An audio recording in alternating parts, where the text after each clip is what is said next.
Nii, tere, armastus teisel pool ekraani, kes sa oled sattunud siia kanalile. Oled parasjagu jalutamas Eerikuga ja Eerik tahab sulle rääkida. Eeskätt tahan kõnetada neid inimesi, kes on siin, tunnevad seda nagu missioonitunnet, et inimkonda siis aidata. Olge te siis valgustöölised või lihtsalt tunnete sellist kutset inimkonda aidata. Ja ma räägin siis natukene teile sellest ühest perspektiivist, et kuidas vaadata, kuidas ennast veelgi enam puhastada oma motiive, et see soov anda oleks puhas ja siiras, päriselt siiras. Et vahel oleme ennast leidnud sellest kohast, kus me avastame, et me oleme kas siis tegelemas nii-öelda hea tegevusega või tegemas head väikse nagu siukse tärnikesega seal all, et siukse sala agenda või klausliga, et me tegelikult tahame vastu saada mingisugust reputatsiooni, kiitust, tunnustust kui hea inimene, et sa oled hea inimene. Et siuke nagu indulgents, aga see kuidagi ei toimi, et armastust sa ei saa nagu raha eest osta. Et kui sa annad nagu päriselt siiralt südamest sellest õigest kohast, mis on siis, ma arvan, see,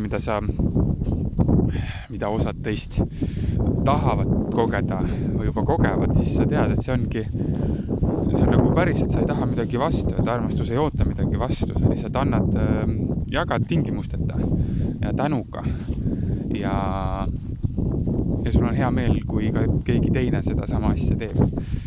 Ja sa toetad seda sama ülesannet, seda ühist, et sa oled nagu niivõrd terviklikus maailma tunnetuses, et kes tahes keegi teine on selline valgustööline või filantroop nii-öelda nagu kõige paremas mõttes, siis sul on jumala hea meel, sa elad talle kaasa, sa nagu vähemalt nagu sisemiselt, eks, et sul ei teki mingit konflikti või nagu võistlusmomenti, et oota, kes nüüd rohkem või et kes on nagu suurem nagu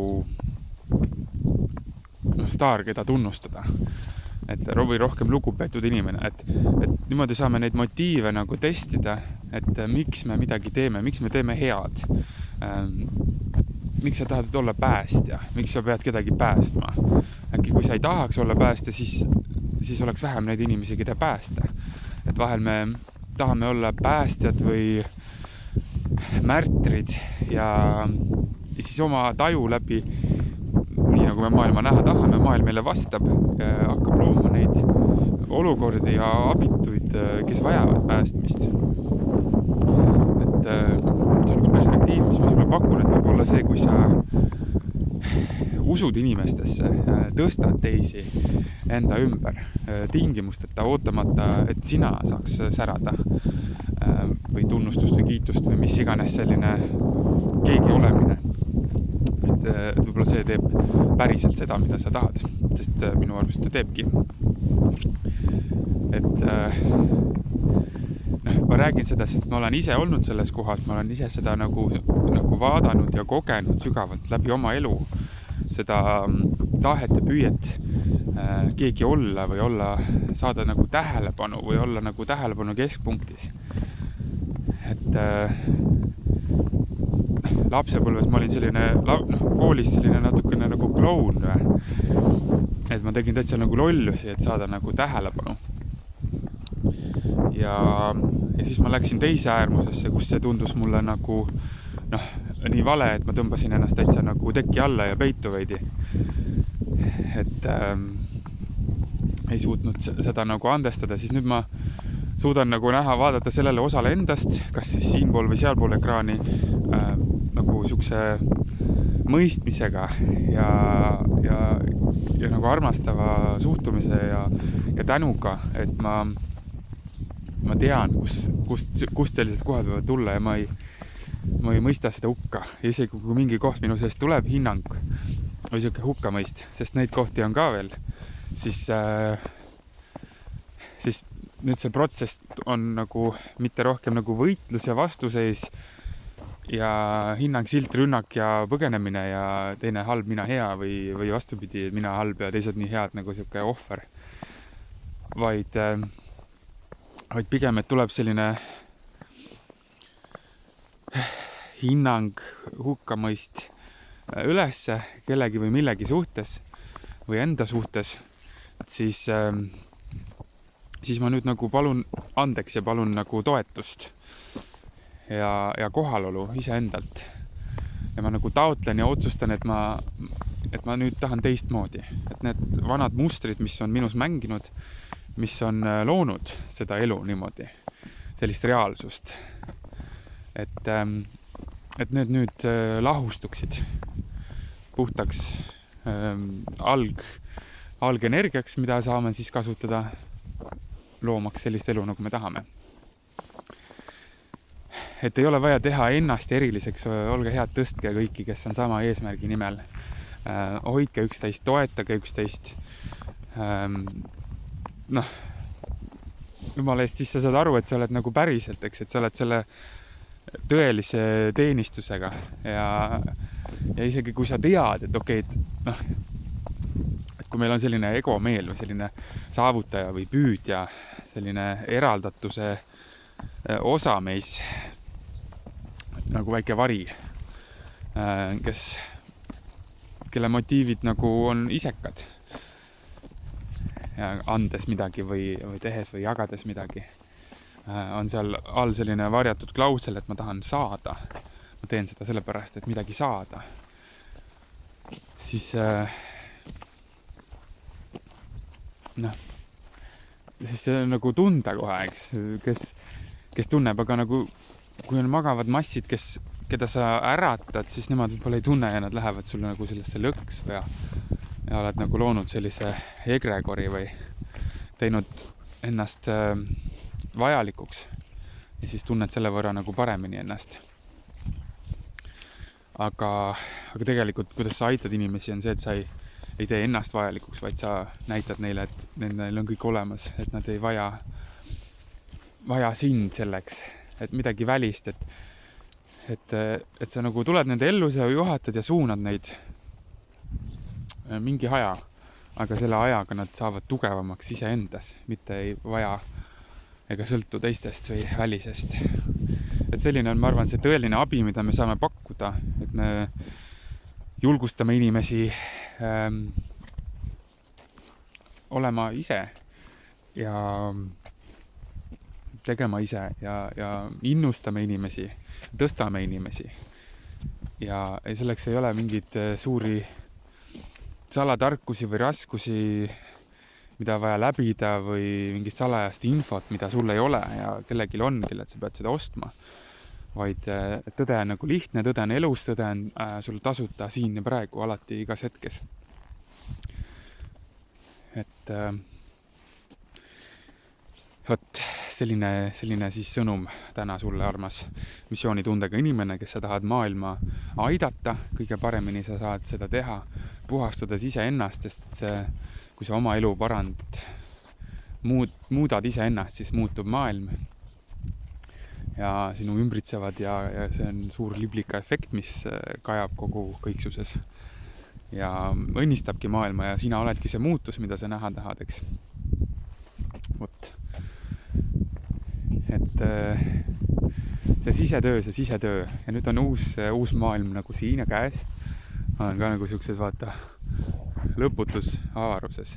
Saad on natukene metsa näha, aga muidu on siuke nagu tunne, nagu oleks kuskil, mõned silmapiirid on täitsa kui taevas sõna otseses mõttes oleks.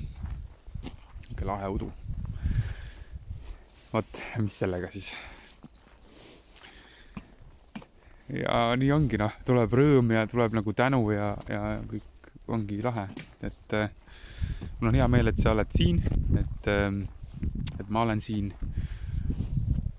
ja ma soovin meile kõigile kaunist, mõnusat sellist keskmes olekut, rahulikku nagu et me leiaks selle sügava rahu endas, selle õndsuse, selle, mille järele me oleme janunenud ja otsinud seda väljastpoolt, see on meie sees, see on siin. Ja kui me oleme selle allika üles leidnud, sisemise mootori põlema pannud, mis toidab meid seestpoolt, siis seda on nii külluslikult ja seda jagub kõikjale. See on nagu küünal, mis põleb ja iial ära ei kustu. Nagu. Jagad oma valgust nagu päike kõigile ja kõigele, küsimata midagi vastu, vaatamata, kas kellele sa päikest kiirgad, on suur sekvoia või väike rohulible idu alles. On ta pruun või punane või roheline või tundub sulle või kellelegi riukalik või mitte, sa lihtsalt kiirgad. Et see on see uus maailm, kus me nüüd oleme. Et see allikas on sinu sees ja see Jumala kuningriik, Jeesus ütles, et see on sinu sees, iga mehe sees, mitte mingi ühe mehe sees või kahe mehe sees või grupi inimeste sees, vaid iga inimese sees. Samamoodi need budistid, suured, ma ei tea, mis Mahajana või mis ma ei ole nii spetsialist nüüd kõiges, ma lihtsalt kuulen tõde ja ma tunnen jaa. Et samamoodi räägivad, et kõigis on see Buda, see suur Buda on kõigi sees. Ja kõigil on potentsiaal see keha transformeerida, valgustada selle elu jooksul. Ei ole vaja karmarattaid nagu kaasa vedada või tunnistada, et ma olen selle ohver ja paratamatus, vaid lihtsalt hakata minema ja teha need sammud iga hetk. Et vanas maailmas me olime nagu energiadefitsiidis, me pidime saama teistelt energiat. Ja siis see oli selline nagu kiskjalik ja armastust ei olnud seal vast. Me ei näinud teises iseennast, vaid me tundsime, et me peame teiselt midagi võtma, et ise saada. See oli vale. Et kui sa elad külluses, sa ei pea kelleltki midagi võtma. Sa lood seda enda seest. Et see on tõeline küllus, mis uuel ajastul toidab ja need, kes on väljastpoolt võtnud, need kuivavad kokku, sest et tõde ei küsi midagi nagu kellegi teise arvelt. Et see ei püsi. Sest et sa saad vaikselt aru, et teine inimene oled sina ise, et kui sa oled võtnud ühest karikast, mis ei ole see allikas sinu sees, siis sa saad aru, et see sinu elus jääb ka kuskil midagi vajaka. Et seega leidke see sisemine põlemine, see missioon, see usaldus enda seest ja põlege täiega nagu päikene. Usaldage ennast, usaldage elu, usaldage seda voogu, mis läbi meie kõigi tuleb. Shiftis korra nagu olin kuidagi nii teie lainel, nagu seal kaamera sees, kuskil kaamerate vahel olin oma teadvusega, et selle minu kaamera ja sinu ekraani vahel nagu. Ja siis nüüd tulin korra, ma ju olen siin, kõnnin. Tulin nagu tagasi ruumi. Et kus ma olen praegu. Vot. Mis siis ikka. Et kui ei ole energiadefitsiiti, siis ei ole vaja väljastpoolt saada teiste emotsioonidest, mingist, mis iganes toidust, sest et sa toitud enda sees. See hingetoit on sinu sees, see allikas. Ja ei pea kartma, et seda nõuda või küsida kuskilt väljast, sest kui sa lõdvestud ja usaldad, siis sa näed, et see kõik on juba olemas sul. Sa ei ole millestki ilma, sa ei ole kuskilt maha jäänud, sa ei ole kellestki vähem ega rohkem. Keegi ei ole sinust vähem, et olge head, austage teineteist, palun. Hoidke üksteist. Igaüks väärib nagu sinu lugupidamist hingena. sa ei pea ta maiseid valikuid ja teid aktsepteerima ja viise, aga hingena nad on osa tervikust, seega osa sinust. Ja kõik on siin sinu elus põhjusega, miks nad sinu elus on. Nii et vaata, usalda, võta vastu ja tänuga lihtsalt õnnista inimesi ja olukordi ja elu. Jah, siis nagu tuleb, koorem läheb, kui ei pea vimma ja viha. Tuleb kergus, lased lahti neist asjadest. On väga ilus, väga ilus, väga ilus. Täna on ilus päev, iga päev. Nii nagu lood, nii nagu näed, maailm vastab sulle nagu sellena, mis sina oled. Et olgem siis maailm, mida me näha tahame, ise hakka pihta. Õnnistused sulle ja sulle ja sulle ja sulle ja sulle. Tšau!